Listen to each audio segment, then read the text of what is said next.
Good morning আমার সমস্ত YouTube ফ্রেন্ডদের। আশা করি আপনারা সবাই ভালো আছেন, আমিও ভালো আছি।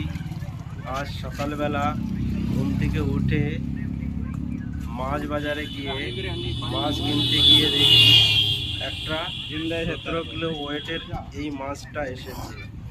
এই মাছটা কোথা থেকে এসেছে? এই মাছটা জেলেরা গঙ্গা নদীর থেকে ধরেছে।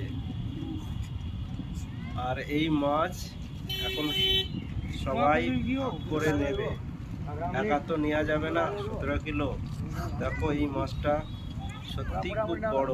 এর আগে আমি এত বড় রুই মাছ দেখিনি, সেই জন্য এই ভিডিওটা বানালাম এবং তোমাদের সঙ্গে শেয়ার করলাম।